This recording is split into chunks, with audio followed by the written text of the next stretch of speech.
மல்லிக்கு அடுத்ததா இப்படி ஒரு பிரச்சனை வரும் அப்படின்னு உண்மையிலேயே யாருமே எதிர்பார்க்கவே இல்ல அப்படின்னு தான் சொல்லணும். அதாவது இப்போ அடுத்தடுத்து எல்லாமே நம்ம மல்லிக்கு சாதகமா தான் நடந்துகிட்டு இருக்கு. அதுவும் இல்லாம இந்த தீபிகா என்ன பண்ணாலுமே சரி, அது எல்லாமே மல்லிக்கு சாதகமா தான் நடக்குது அப்படிங்கிற மாரி சொல்லி எல்லாருமே ஹேப்பியா இருந்துட்டு இருந்தோம்.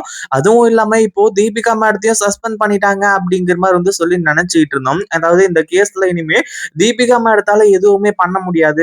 ஏன்னா ஏற்கனவே இந்த கதிரேசன் கூட சேர்ந்து இன்னும் நெறைய விஷயங்கள் செஞ்சாங்க இல்லையா?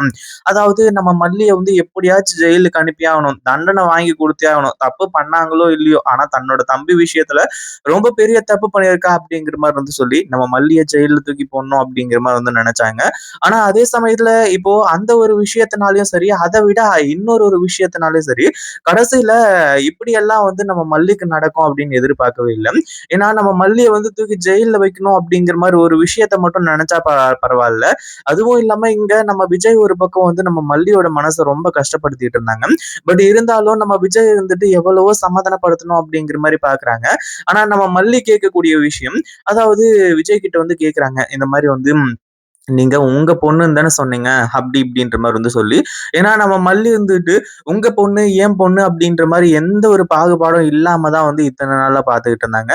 அதாவது வெண்பா வெண்பாவோட உண்மையான அம்மா வேற ஒருத்தி அப்படிங்கிற ஒரு விஷயம் மல்லிக்கு தெரியும். பட் இருந்தாலும் பெத்த பொண்ண எப்படி பார்த்துக்குவாங்களோ அப்படிதான் பார்த்துட்டு இருந்தாங்க. அந்த ஒரு விஷயத்தினால நம்ம மல்லிக்கு உண்மையிலேயே பயங்கரமான ஒரு கோவம் வந்துச்சு. பட் இருந்தாலும் எல்லாமே சமாதானம் ஆயிடுச்சு. ஆனா கடைசியில நம்ம மல்லிய இப்படி கிட்னாப் பண்ணுவாங்க அப்படின்னு கொஞ்சம் கூட எதிர்பார்க்கவே இல்ல. அப்படி யாரு கிட்னாப் பண்ணாங்க? என்னதான் நடந்துச்சு? அப்படிங்கிற ஒரு மிகப்பெரிய சந்தேகம் எல்லாருக்குமே இருந்துட்டு இருக்கு. அதாவது ஏற்கனவே கதிரேசன் இந்த கேஸ்ல இருந்து தப்பிக்கணும் அப்படிங்கிறதுக்காக எந்த எல்லைக்கும் போறதுக்கு தயாரா இருந்துட்டு இருக்காங்க. முக்கியமா இந்த கேஸ் அதாவது நம்ம மல்லி இந்த கொலைய பண்ணல அப்படிங்கிற மாரி தெரிஞ்சாலுமே கூட, இங்க தான் தப்பிக்கணும் அப்படிங்கிறதுக்காக மல்லிய சிக்க வைக்கிறதுக்கு அவரு மிகப்பெரிய உதவிய பண்ணாரு அப்படிங்கிறது நல்லாவே தெரியும். அதாவது தீபிகா மேடம் கேட்டுக்கிட்டப்போ இந்த ஒரு விஷயத்த பத்தி ஈஸியா செஞ்சு முடிச்சாங்க. அப்படி இருக்கும்போது இந்த கதிரேசனுக்கு ஏற்கனவே இந்த கேஸ்ல நம்ம மாட்டிக்குவோமோ அப்படின்ற ஒரு பயம் இருக்கு. அதே மாரி இப்போ ராஜேஸ்வரி, அடுத்ததா ரகு இவங்க போட்ட மாஸ்டர் பிளானும் வெளிய வருது. இப்போ அடுத்தடுத்து நம்ம மல்லிய கிட்னாப் பண்ணது யாரு அப்படிங்கிற ஒரு விஷயமும் தெரியாம அதாவது தெரியாம போக போகுது. ஏற்கனவே தீபிகா மேடம் பயங்கரமான ஒரு கோவத்துல இருக்காங்க. அதாவது மல்லி இப்போ கிட்னாப் பண்ணப்பட்டதுக்கு அப்புறமா தீபிகா மேடம் தான் கடத்திருப்பாங்க அப்படிங்கிற மாரி சொல்லி எல்லாருமே நினைக்கிறாங்க. ஆனா உண்மையிலேயே கடைசியில கிட்னாப் பண்ணது யாரு அப்படிங்கிற ஒரு விஷயம் தெரிஞ்சா எல்லாருக்குமே பயங்கரமான ஒரு ஷாக் ஆகும் அப்படின்னு சொல்லலாம். ஏற்கனவே இப்போ நம்ம மல்லி இந்த கேஸ்ல எப்புட்றா தப்பிக்கிறது அப்படிங்கிற மாரி சொல்லி அடுத்தடுத்த விஷயங்கள் எல்லாத்தையுமே செஞ்சுகிட்டு இருக்காங்க. அதே மாதிரி இப்போ நம்ம மல்லிய கிட்னாப் பண்ணது யாரு அப்படின்னு பார்த்தீங்கன்னா, இப்போ நம்ம மல்லிய தூக்கி ஜெயில்ல வைக்கணும் அப்படிங்கிற மாரி நினைக்கிறதுக்கு காரணம் என்ன? அதாவது மல்லிய இப்போ வசமா மாட்டிக்கிட்டு இருக்கிறதுக்கான காரணம், இந்த சுடரோட கொலை கேஸ் தான். அதாவது உண்மையிலேயே சுடர் இறந்துட்டாளா அப்படின்னு கேட்டீங்கன்னா, கண்டிப்பா கிடையாது. சுடர் இன்னும் உயிரோட தான் இருக்கா அப்படிங்கிற ஒரு விஷயம் இப்ப எல்லாருக்குமே தெரிய வரப்போகுது. ஏன்னா நம்ம மல்லிய கிட்னாப் பண்றதே சுடர் தான். சுடர் மல்லிய கிட்னாப் பண்ணி, மல்லி கிட்ட எல்லா உண்மையுமே சொல்லப் போறாங்க. அதுவும் இல்லாம மல்லி கிட்ட இது எல்லாத்தையுமே எதுக்காக சொல்லணும் அப்படிங்கிற மாரி ஒரு கேள்வியும் இருக்கும். பட் இருந்தாலும், இப்போ நம்ம மல்லி இந்த சுடருக்கு அதாவது தீபிகாவுக்காச்சும் கூட பரவால்ல. இன்னும் பல விஷயங்கள் இருக்கு. அதே மாதிரி இங்க இந்த சுடருக்கு பரம எதிரி மாரி மல்லிய நெனச்சுட்டு இருக்காங்க. அதாவது ஏற்கனவே தனக்கு அந்த ஒரு விஷயம் விஜய் கிடைக்கல, விஜயோட சொத்து கிடைக்கல அப்படிங்கிற மாரி சொல்லி, அந்த ஒரு விஷயத்திலேயே பயங்கரமான கோவத்துல இருந்தாங்க. அதே மாதிரி அப்ப ஏற்பட்ட பிரச்சனையில இருந்து எப்படியாச்சும் தப்பிக்கணும் அப்படிங்கிறதுக்காக தான் அடுத்தடுத்த விஷயங்கள செஞ்சாங்க.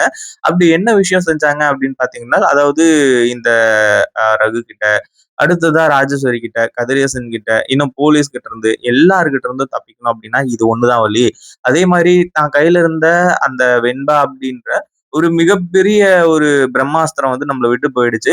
அதுவும் இல்லாம இப்ப அடுத்ததா ரூ. 1 கூட நமக்கு வராது அப்படின்ற மாரி சொல்லி தான் அந்த ஒரு டைம்ல இவர் செத்ததா நாடகம் போட்டு இன்னும் பல கோடிகள அடிக்கணும் அப்படிங்கிற மாரி சொல்லி பிளான் பண்ணி வச்சிருக்காங்க.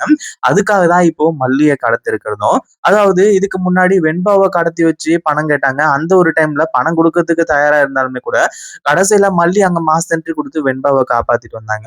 ஆனா இப்போ நம்ம மல்லிய கிட்னாப் பண்ணி கடைசியில விஜய் கிட்டயும் இன்னும் மத்தவங்க கிட்டயும் வந்து பணம் கேட்கறதுக்கு தயாரா இருந்துட்டு இருக்காங்க. ஏற்கனவே ராஜேஸ்வரி கிட்ட அந்த கவின் வந்து ஃபோன் பண்ணி இந்த மாரி வந்து எனக்கு பணம் வேணும் அப்படி இப்படின்ற மாரி வந்து சொல்லி பணத்த குடுக்க சொல்லி மிரட்டிட்டு இருந்தான். அப்படி இருக்கும்போது இப்போ இந்த சுடர் வந்துட்டு நெறைய பணத்த வந்து அடிச்சுட்டு எஸ்கேப் ஆயிடலாம் அப்படிங்கிற மாரி வந்து முடிவு பண்ணியிருக்கான். அதுக்காக தான் வந்து நம்ம மல்லிய கிட்னாப் பண்ணியிருக்கா. அதே மாதிரி மல்லிய கிட்னாப் பண்ணதுக்கு அப்புறமா மல்லி வந்து யார்றா நீங்க? எதுக்காகடா என்ன கிட்னாப் பண்ணீங்க? அப்படிங்கிற மாரி வந்து கேட்கும்போது இந்த கவின் என்ட்ரி குடுக்குறான். அடுத்ததா வந்து இந்த சுடரும் வந்து என்ட்ரி குடுக்குறான். உண்மையிலேயே இந்த ஒரு விஷயம் மிகப்பெரிய ஒரு அதிர்ச்சிய ஏற்படுத்துது. ஏன்னா சுடர் வந்து இந்த மாரி ஒரு விஷயத்த செய்வாங்க அப்படின்னு கொஞ்சம் கூட எதிர்பார்க்கவே இல்ல. சுடர் நீ இன்னும் உயிரோட தான் இருக்கியா?" அப்படிங்கிற மாரி வந்து சொல்லி மிகப்பெரிய அதிர்ச்சியோட வந்து நம்ம மல்லிய வந்து கேட்க ஆரம்பிச்சுறாங்க. அத பார்த்த உடனே உண்மையிலேயே என்ன பண்றது? ஏது பண்றது? அப்படின்னு சொல்லிட்டு வந்து தெரியாம அப்படியே திரு திரு திருன்னு நம்ம மல்லி முழிச்சுட்டு இருக்காங்க. "என்ன மல்லி, என்ன இந்த இடத்துல நீ எதிர்பார்க்கவே இல்ல. ஏற்கனவே என்ன யாரோ கொன்னுட்டாங்க, கொன்னு எரிச்சுட்டாங்க" அப்படிங்கிற மாரி வந்து சொல்லி என்னென்னமோ ஓடிக்கிட்டு இருந்துச்சு. ஆனா இப்போ என்னன்னா, இந்த அதாவது இங்க எதுவுமே இல்லையே, நான் உயிரோட உன் கண்ணு முன்னாடி வந்து நிக்கிறேனேன்னு உனக்கு அதிர்ச்சியா இருக்குல்ல, அப்படிங்கிற மாரி வந்து சொல்லி கேட்டு எல்லாத்தையுமே சொல்றாங்க. எனக்கு விஜய கிடைக்க விடாம பண்ண, அதே மாதிரி விஜயோட சொத்தையும் கிடைக்க விடாம பண்ண, கண்டிப்பா நான் உன்ன சும்மா விட மாட்டேன். அதுவும் இல்லாம அதுக்கான தண்டனை தான் அது. இத்தன நாளா வந்து நான் உயிரோட இருந்துமே கூட, நான் செத்ததா போலீஸும், ஊரும் நம்பிக்கிட்டு இருக்கு. அதே மாதிரி இந்த கொலை கேஸ்ல வந்து உன்ன வந்து டார்கெட் பண்றது. இது எல்லாமே எனக்கு ரொம்ப இதா இருந்துட்டு இருக்கு. இதுக்கு மேல உன்னால தப்பிக்கவே முடியாது. நான் வந்து என்னோட ஆட்டத்த ஆடப் போறேன் அப்படிங்கிற மாரி வந்து சொல்றாங்க. இத பத்தி நீங்க என்ன நினைக்கிறீங்க? இந்த வீடியோ புடிச்சிருந்தா லைக் பண்ணுங்க, ஷேர் பண்ணுங்க. இப்பதான் நம்ம சேனலுக்கு ஃபர்ஸ்ட் டைம் வரீங்க அப்படின்னா, கீழ இருக்க சப்ஸ்கிரைப் பட்டன பிரஸ் பண்ணிக்கோங்க.